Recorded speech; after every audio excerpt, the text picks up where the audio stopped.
पिछले थर्ड को हमने प्रेम के ऊपर बातचीत देखी थी और मैंने उस दिन आपसे कहा था कि मैं भजन संहिता 119 उसके 18 वचन को आज नहीं छोड़ूंगा। और उसके पहले वाले जो 3 तारीख से पहले वाला जो संडे था उसमें हमने भजन संहिता 119 उसके 18वें वचन के ऊपर सीखा, राइट। तो 119 का 18 क्या कहता है? प्रभु का वचन यहाँ पर कहता है कि मेरी आंखें खोल दे कि मैं व्यवस्था की अद्भुत बातों को देख सकूं। ठीक है। और उस दिन मैंने आपको एक चीज बताई थी कि व्यवस्था की सबसे अद्भुत बात क्या है कि हमें इस बात को नहीं भूलना चाहिए कि मैं कैसे रचा है। परमेश्वर का वचन कहता है मैं भयानक और अद्भुत रीति से रचा है। परमेश्वर ने मुझे बड़ी भयानक और अद्भुत रीति से रचा है। तो परमेश्वर की व्यवस्था की अद्भुत बात, ये तो मैं बोल के जब मैं यहां से प्रचार करके गया घर चला गया, लेकिन परमेश्वर ने मुझे 3 बातें सिखाई हैं। ठीक है। There are 3 attributes of the Lord जो कि संपूर्ण बाइबल जिसके सराउंडिंग में घूमती है। ठीक है। 3 महत्वपूर्ण बातें क्यों हम भयानक और अद्भुत रीति से रचे हैं। एक परमेश्वर का एक गुण है, उनमें से एक को भी आप हटा दोगे, ठीक है, तो बाइबल पूरी नहीं हो सकती। बाइबल कहीं ना कहीं अधूरी है। तो मैं पिछली बार भी आपको बता रहा था कि मैं जब बस में था तो मैं प्रभु से पूछ रहा था क्या है व्यवस्था की अद्भुत बात। तो मुझे गीत याद दिला दिया प्रभु ने इंग्लिश का, वो हिंदी में भी है। When I look into your holiness and when I gaze into your loveliness, जब मैं तेरी पवित्रता को देखता हूं, जब मैं तेरे प्रेमीपन को देखता हूं, तो जो चीजें मुझे चारों तरफ से घेरे हुए हैं वो बन जाती छाया सी रोशनी में। बहुत अद्भुत गीत जिसने मेरे दिल को बहुत छुआ है, मैं बहुत गाता हूं उस गीत को। When I look into your holiness, when I gaze into your loveliness, when all things that surrounded in shadow and the light of you, I worship you, I worship you. The reason I live is to worship. बहुत कुछ। There are 3 things. First, परमेश्वर की सामर्थ। Bible जिसके चारों तरफ घूमती है, परमेश्वर की सामर्थ। चाहे हम भयानक और अद्भुत रीति से रचे गए हैं या परमेश्वर ने जो इस संपूर्ण यूनिवर्स की सृष्टि की, इस संपूर्ण यूनिवर्स की रचना की, अपने आप में बहुत भयानक बात। हम इस ग्रह को जानते हैं, हमें इंडिया से, हमें छतरपुर या नौगांव से अमेरिका की दूरी बहुत लगती है, लेकिन इस यूनिवर्स में हमारे सूरज से बड़े भी बड़े बड़े ग्रह परमेश्वर ने रखे हुए हैं, राइट। परमेश्वर ने छोटा सा माइटोकॉन्ड्रिया रखा हुआ है, परमेश्वर ने छोटा सा ओवन रखा हुआ है, थोड़ा छोटा सा न्यूरोसेल्स परमेश्वर ने रखा हुआ है, छोटा सा नेफ्रॉन परमेश्वर ने रखा हुआ है, किडनी के अंदर मिलियंस नेफ्रॉन्स हैं, पिछली बार मैं आपको बता रहा, हमारे दिमाग में मिलियंस न्यूरो सेल्स हैं जो सेकंड्स के कई हजारवें भाग में जाकर फंक्शंस करते रहते हैं, है? हमारे ऑर्गन्स चलते रहते हैं। परमेश्वर की सामर्थ्य, हमने क्या देखा आज परमेश्वर के वचन में? जब परमेश्वर का वचन पढ़ा जा रहा है, व्हाट डिड वी सी? साम चैप्टर 91 वर्स क्या कह रहा है हमसे? निकालेंगे उसको मेहरबानी से। जब उत्तरवादी पाठ पढ़ा जाता ना तो ध्यान से पढ़ा कीजिए, क्योंकि उससे सरमन जोड़ता हूं हर बार, ठीक है? तो क्या कह रहा है? हे प्रभु, तू पीढ़ी से पीढ़ी तक हमारे लिए धाम बना है। इससे पहले कि पहाड़ उत्पन्न हुए या तूने पृथ्वी और जगत की रचना की, वरन अनादि काल से अनंत काल तक तू ही परमेश्वर है। पहाड़ों के उत्पन्न होने से पहले मनुष्य की रचना को दूर की बात है। और जब परमेश्वर ने सृष्टि की रचना की है तो सृष्टि कैसी है? जेनेसिस चैप्टर 1 क्या कहते हैं? सेकंड वर्स, और पृथ्वी बेडौल और सुनसान पड़ी थी और गहरे जल के ऊपर अंधियारा था और परमेश्वर का आत्मा जल के ऊपर मंडराता था। किसी फॉर्मलेस बात को हमारा मन नहीं करता सुधारने का, हम उसको कई बार कूड़े में फेंक देते हैं। टूटी हुई खराब व्हीकल है ना, स्क्रैप में चली जाती, लोग पसंद नहीं करते उनको रिपेयर करना। बहुत कम लोग होते हैं जिनका दिमाग चलता, चलो मैं इसको भी बना कर देता। और परमेश्वर का वचन क्या कहता है? परमेश्वर की दृष्टि एक बेडौल, सुनसान, फॉर्मलेस, जिसका कोई स्वरूप नहीं था, उसके ऊपर दृष्टि परमेश्वर की चली गई। And God created heavens and earth in the beginning of ages. परमेश्वर ने, जब ये पृथ्वी बेडौल सुनसान है, परमेश्वर ने अपने सामर्थ्य से इस पृथ्वी की नींव को डाला है। पिछली बार हमने एक वचन पढ़ा था ना, भजन रोमियो की पत्री, उसका 11वां अध्याय निकालिए। रोमियो की पत्री उसका 11वां अध्याय का आखिरी पैराग्राफ क्या कहता है? परमेश्वर का वचन कहता है, परमेश्वर का धन और बुद्धि और ज्ञान क्या ही गंभीर है, उसके विचार कैसे अथाह और उसके मार्ग कैसे।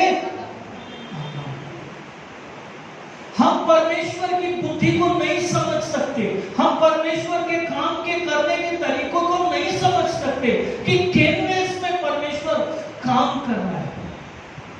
हमें नहीं समझ में आता कि आकाश और पृथ्वी कैसे चलते रहते हैं, कैसे सुबह होती है, कैसे शाम होती है, फिर सुबह होती, फिर रात होती है।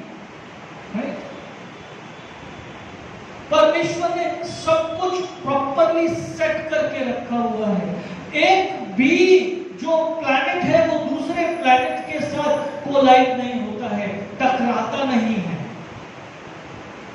कई बार सुना होगा एयरफोर्स के एयरक्राफ्ट जब फ्लाइट पास कर रहे हैं, कई देशों में क्रैश हो जाते हैं, आपस में लड़ जाते हैं। कई बार सैटेलाइट्स के साथ ये हो जाता है, कई बार सैटेलाइट्स गिर जाते हैं। लेकिन क्या कभी किसी के सुनने में आया कभी कि कोई ग्रह किसी दूसरे ग्रह से जाकर टकरा? हाँ, परमेश्वर ने एक समय निर्धारित किया है जब ये भी होने वाला है, क्योंकि परमेश्वर का वचन कहता है कि आकाश की शक्तियां हिलाई जाएंगी, आकाश बड़ी हड़हड़ाहट के साथ लपेटा जाएगा। जैसे स्क्रोल लपेटा जाता है, उसी तरह से परमेश्वर आकाश को भी लपेटने वाला है। क्यों लपेटने वाला? क्योंकि वो इतना परमेश्वर का वचन कहता है। यहाँ पर क्या कह रहे हैं? आप परमेश्वर का धन, बुद्धि और ज्ञान क्या ही गंभीर है, उसके विचार कैसे अथा और उसके मान कैसे अगम है।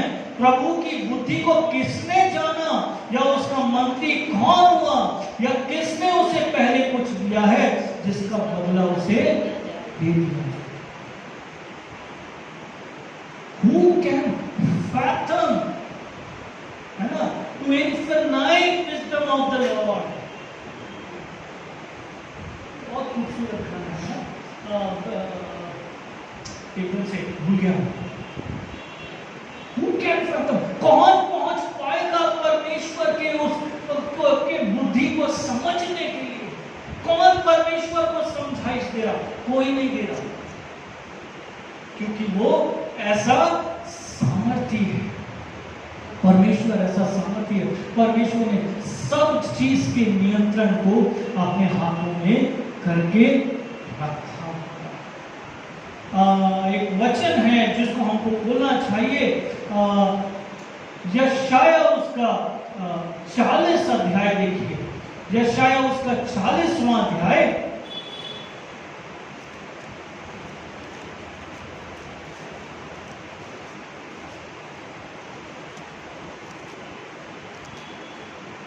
उसके 21 वचन से आगे, क्या तुम नहीं जानते, क्या तुमने नहीं सुना, क्या तुमको आरंभ से नहीं बताया गया, क्या तुमने पृथ्वी की नींव पाड़ने के समय से विचार नहीं किया? ये वो है जो पृथ्वी के घेरे के ऊपर आकाश मंडल पर विराजमान है और पृथ्वी के रहने वाले टिड्डी के कुल्ले हैं, जो आकाश को मलमल के समान फैलाता और ऐसा तान देता है जैसे कि तंबू। हाउ माइटी इज ही, है ना? जब वो अब्राहम को बुलाहट देता है, Genesis chapter 28 verse first few verses में अब्राहम से कहता है, मैं सर्वशक्तिमान परमेश्वर हूं, मेरी उपस्थिति में चल। सर्वशक्तिमान के लिए एक शब्द है, El Shaddai. I am El Shaddai God, मेरी उपस्थिति में चल और सिद्ध हो।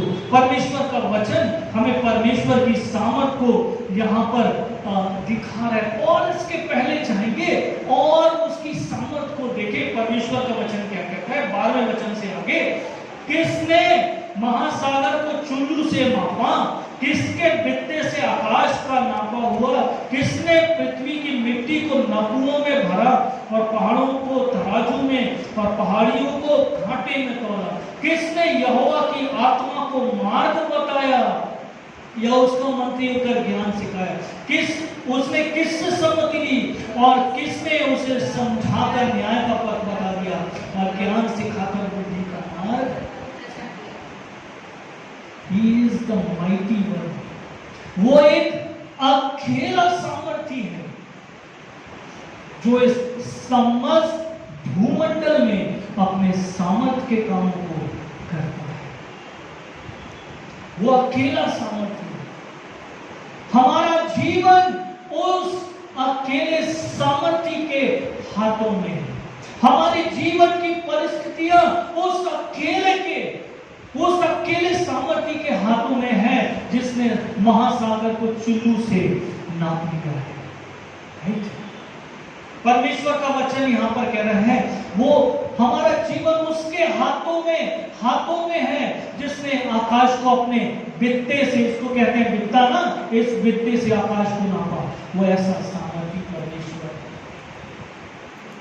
यह है परमेश्वर की सामर्थ्य। इतना सामर्थी है परमेश्वर, लेकिन किसी एक को नहीं भूलता। कौन है वो? हम लोग, है ना? हम लोग को परमेश्वर नहीं भूलता। ऐसा सामर्थ्य। मत्ती रचित सुसमाचार उसके 6वें अध्याय में परमेश्वर का वचन कहता है, गौरैया गिरने से पहले परमेश्वर जानता है, सिर का बाल गिरने से पहले परमेश्वर जानता है उनकी संख्या कितनी है। मुझे नहीं मालूम मेरे सिर में कितने बाल हैं। मेरी दाढ़ी में छोटे से पोर्शन को यदि सर्किल करूंगा, शायद 1.5 मीटर रेडियस को मैं यदि कैलकुलेट करूंगा 1.5 मीटर तो शायद मैं काउंट नहीं कर पाऊंगा। कोई सिर के बालों की वो संख्या रखता, ऐसा सामर्थ्य ड्यूटरॉनमी चैप्टर 10 व्यवस्था विवरण उसका 10वां अध्याय, व्यवस्था विवरण उसका 10वां अध्याय, ड्यूटरॉनमी चैप्टर 10 क्या कहता है प्रभु वहां पर? परमेश्वर का वचन 17 वर्ष में कहता है,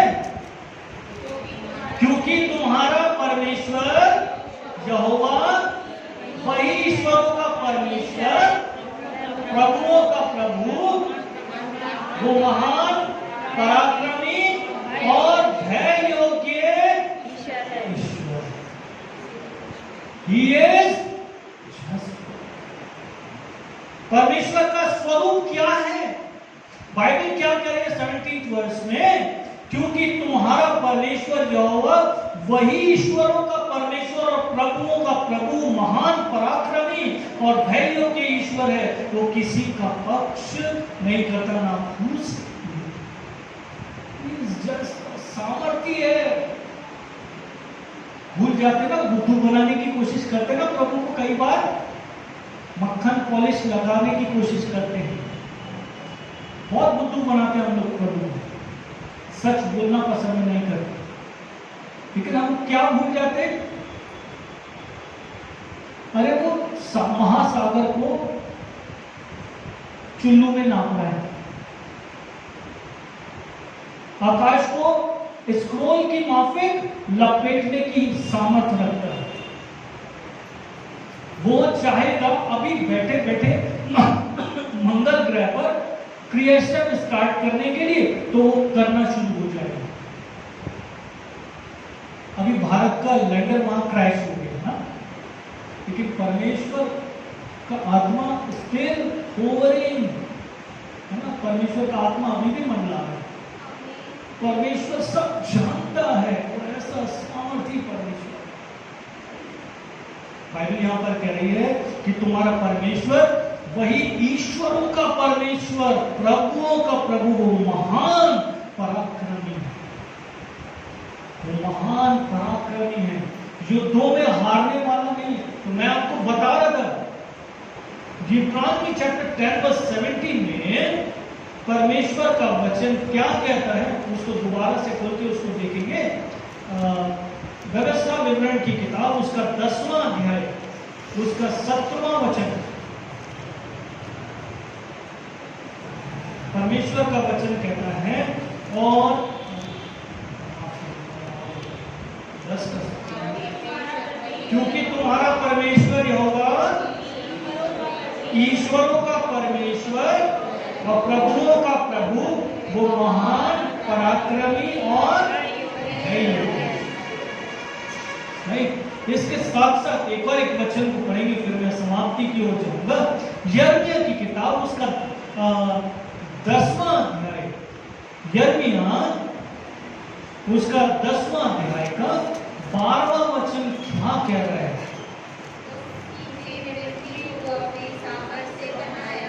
हाँ,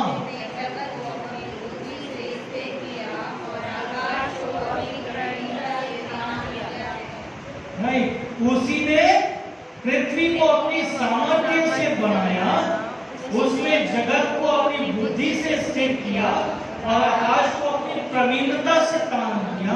तब जब वो बोलता है तब आकाश में जल का बड़ा शब्द होता है और पृथ्वी की छोर से वो कोहरे को उठाता, वो वर्षा के लिए बिजली चमकाता और अपने भंडार में से पवन चलाता। सब मनुष्य पशु सरीखे ज्ञान रहे, अपनी खोदी हुई मूर्तों के कारण सब सुनारों की आशा टूटती है, क्योंकि उनकी ढली हुई मूर्तें झूठी है और उनमें परमेश्वर की सामर्थ को देखें और इसको इंजॉय करें। कैसे रक्षा? उसने पृथ्वी को अपनी सामर्थ से बनाया, उसने जगत को अपनी बुद्धि से स्थिर किया लिया और आकाश को अपनी प्रवीणता से, राइट, तान दिया। जब वो बोलता था आकाश में जल का बड़ा शब्दों द्वारा, पृथ्वी की छोर से वो कोहरे को उठाता, वो वर्षा के लिए बिजली चमकाता और अपने भंडार में से पवन। परमेश्वर ये सामर्थ के कामों को हमारे जीवन में है, और वही परमेश्वर जो इतना सामर्थ्य, इतने नियंत्रण को सारे भूमंडल के ऊपर रखता, वो हमारे जीवन को भी अपने नियंत्रण में रखता। उसको पता है कि मनुष्य मिट्टी है, उसको पता है हमारी परिस्थिति क्या है, और वो हमारे जीवन के एक एक पल से वाकिफ है। हम परमेश्वर को चीट नहीं कर सकते। परमेश्वर हमारे हृदय की हर बात को जानता है, वो ऐसा सामर्थ्य है। संपूर्ण बाइबल को यदि मैं परमेश्वर की सामर्थ की बातों को आपके सामने रखना चाहूंगा, हफ्ते गुजर जाएंगे, महीने गुजर जाएंगे, साल गुजर जाएंगे, लेकिन परमेश्वर की प्रवीणता, उसका जो किया हुआ सामर्थ्य का काम है, वो कभी समाप्त नहीं होगी। इसको हटा दे, परमेश्वर के सामर्थ के कामों को हटा दे, बाइबल अधूरी हो जाए। कुछ नहीं है। यदि हम भी डार्विन की थ्योरी की ओर चले जाएंगे, बाइबल अधूरी है। बाइबल को कहती है God has created man into his own image, और डार्विन की थ्योरी क्या कहती है? मनुष्य बंदर से पैदा हो गया। एवोल्यूशन था उस एवोल्यूशन के पूरा होते होते एक कंप्लीट ह्यूमन बन गया, है ना। लेकिन बाइबल क्या कहती है? परमेश्वर ने मिट्टी से आदम को बनाया और उसमें अपने आत्मा के, अपने जीवन के श्वास को परमेश्वर ने उसमें फूंक दिया, और तब परमेश्वर ने आदम को भारी नींद में डाला और उसकी एक पसली निकालकर उसने स्त्री की रचना की। परमेश्वर का किया हुआ काम है। हमारे हार्ट में जो वेल्व्स होते हैं, हमारी ही गलतियों के कारण वो ब्लॉक हो जाते हैं, और उनके बाद जब वॉल्व्स डाले जाते हैं, आर्टिफिशियल वॉल्व्स डाले जाते हैं, तो उनकी श्योरिटी नहीं रहती कि वो कब तक चलेंगे, वो कभी भी ब्लॉक हो सकते हैं, राइट? लेकिन लाइफ लॉन्ग चलता रहता है। हम जब तक स्वस्थ है, हमने गलती नहीं की, हमने अपना खान पान को सही करके रखा हुआ है, हम हिम्मत बांधे हम चले जाते हैं, और कब्र के गड्ढे तक शायद हमको हार्ट डिजीज नहीं हो पाता। ऐसा परमेश्वर है। कैसे 24 घंटे हमारा हार्ट फंक्शन करता रहता है, कैसा इंजन है जो कभी रुकता नहीं है। किसी इंजन को आप रेगुलरली 24 आवर्स चलाते रहोगे। हमारी एक मशीन है लैब में, उसको हम लोग कभी बंद नहीं कर सकते। यदि हमने उसको स्विच ऑफ कर दिया तो उसके इलेक्ट्रोड्स ड्राई हो जाएंगे, डैमेज हो जाएंगे, और एक इलेक्ट्रोड की कीमत मोर देन 20,000। ठीक है, उसको चालू रखने के लिए, वो उसको चलाने के लिए हमको उसको कभी बंद नहीं करना। पर यदि बंद नहीं करना है, उसी मशीन में सबसे ज्यादा खराबी आती है। अभी भी खराब पड़ी हुई है। बहुत क्रूशियल मशीन है, बहुत इस्तेमाल, बहुत जरूरी मशीन है, लाइफ सेविंग मशीन है, लेकिन 24 घंटे चलने के कारण कई बार वो बैठ जाती है। लेकिन परमेश्वर ने अपनी सामर्थ्य से एक मशीन, एक कंप्यूटर यहां फिट किया हुआ है, ये कभी बंद नहीं होगा। परमेश्वर की सामर्थ को अंडर एस्टिमेट मत कीजिए। यदि परिस्थितियां कुछ भी चल रही है, यदि परिस्थितियां खराब हैं, तो भी परमेश्वर को अंडर एस्टिमेट नहीं करें। यदि परिस्थितियां हमारे जीवन में गलत हैं, हम गलत काम कर रहे हैं, तो भी परमेश्वर की सामर्थ को आप अंडर एस्टिमेट मत कीजिए। हमारे जीवन में परमेश्वर का न्याय आ सकता है। आइए हम प्रार्थना में